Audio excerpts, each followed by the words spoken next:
Hundreds of vehicles carrying supplies for US-led NATO forces have remained halted in parts of Peshawar and on the Pak-Afghan border as Pakistan shut down the NATO supply routes into Afghanistan. This after Saturday's NATO attack on a Pakistani border military checkpost in northwest Pakistan killed at least 25 Pakistani troops and wounded more than a dozen of others.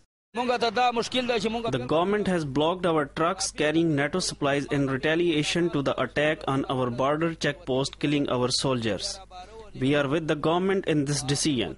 We don't want to do this dirty job for NATO for little money, who is killing our brothers.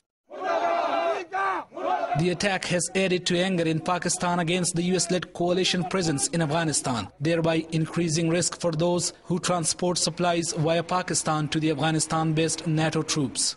Hundreds of trucks carrying logistics supplies for the US-led forces in Afghanistan are now backed up in the volatile northwestern tribal regions at the Pakistani border crossing. They are now vulnerable to attacks from pro-Taliban militants who hold much sway in the area.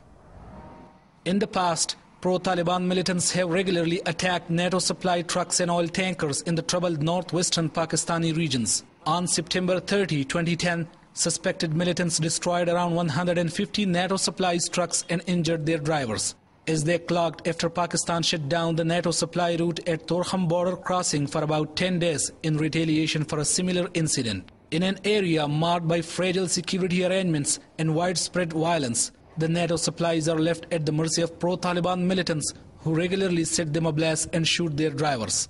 We are suffering a lot due to our job of carrying NATO supplies. We are always under threat of possible attacks here. You know, NATO supplies are regularly attacked by unknown miscreants or militants who often kill our drivers and torch our vehicles. But we are happy that the government has blocked NATO supplies after they attacked our military checkpost.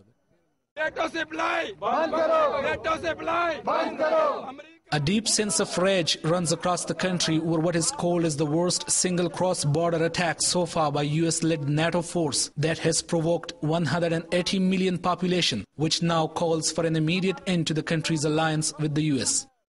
Pakistan has strongly condemned the incident, saying it is an attack on its sovereignty. After the attack, Pakistan gave the US 2 weeks to vacate a Pakistani airbase used for American drones to target Al-Qaeda-linked and pro-Taliban militants believed to be hiding along the Afghan border.